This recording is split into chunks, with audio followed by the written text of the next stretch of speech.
Au départ, on était obligé de partir à beaucoup de praticiens occidentaux, européens, pour aller dans les différents endroits.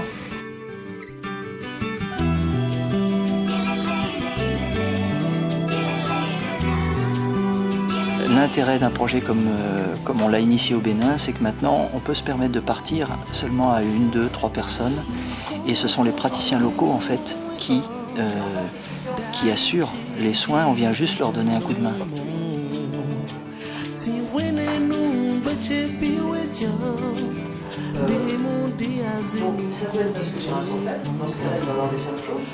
Les Béninois ici ont des connaissances théoriques assez faibles, mais un très bon sens pratique.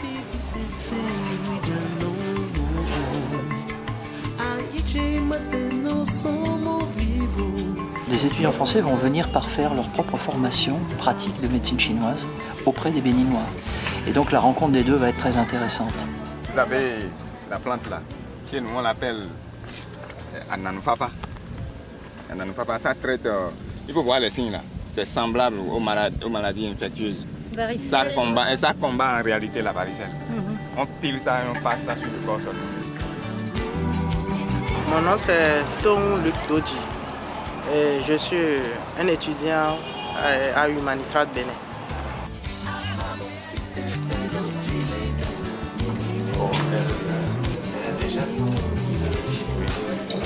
C'est d'elle que je parlais.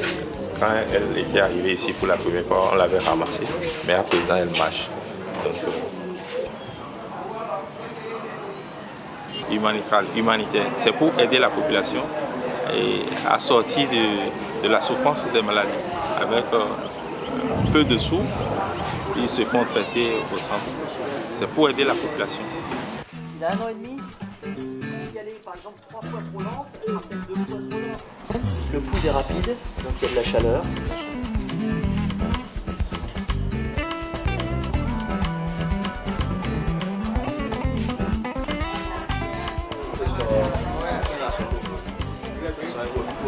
Je peux dire avec certitude que nous avons beaucoup de succès. Je peux même dire que nous avons jusqu'à 95% de succès en ce qui concerne les différentes affections qui nous sont présentées dans ce centre depuis son ouverture.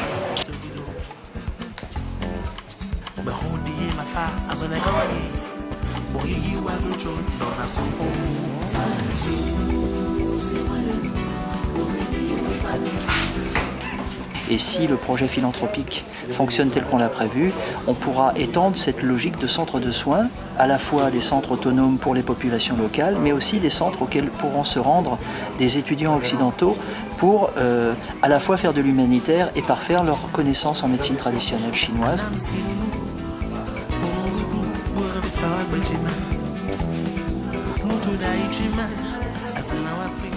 Il y a 5 ans, lorsqu'on est arrivé, on avait 1400 personnes dans la rue qui attendaient pour des consultations, avec beaucoup de praticiens venus d'Europe. Mais aujourd'hui, ce sont des praticiens béninois qui gèrent le centre et il y a environ 50 à 80 patients par jour qui suivent des consultations pour 500 francs. C'est-à-dire pour le prix d'une bouteille d'eau, ils ont un diagnostic et un traitement en acupuncture. Et quand je soulève le bras, je sens une lourdeur. D'accord. Depuis longtemps? Oui, et à quelques mois seulement. Le développement du diagnostic qu'ont fait les praticiens d'Abomey leur donne maintenant la possibilité d'une autonomie dans les soins. De sang dans les crachats. On a fait le son de Sirat,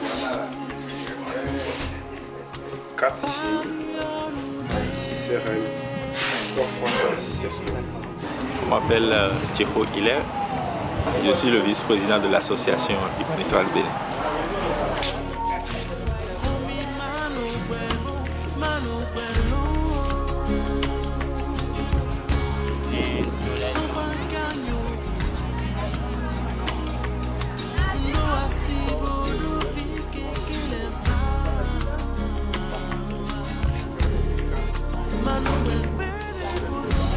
Il y a pas mal d'affluence.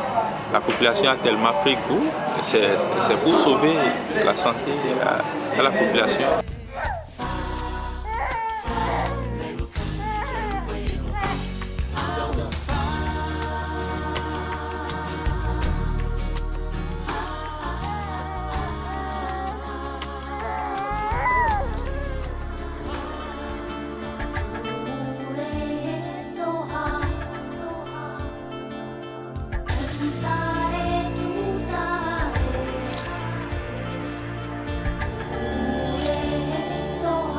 La médecine chinoise, elle a 3000 ans à peu près. Il y a plus du quart de la planète qui se soigne comme ça. Ce qui est bien, c'est que ce sont des médecines qui ne coûtent pas très cher.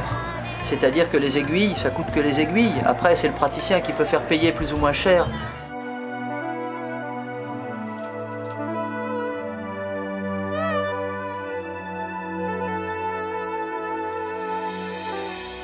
Nous en sommes au début, à Ouida maintenant.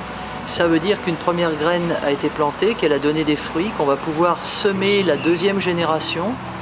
Et à partir de ce modèle, nous espérons pouvoir faire diffuser ce principe dans d'autres pays. En Afrique, aux Antilles, le long du projet philanthropique que nous avons de voyage au long cours. Et nous espérons que cette possibilité de soins de santé primaire par l'intégration de la médecine traditionnelle chinoise et des médecines traditionnelles autochtones trouvera un écho auprès de l'Organisation mondiale de la santé.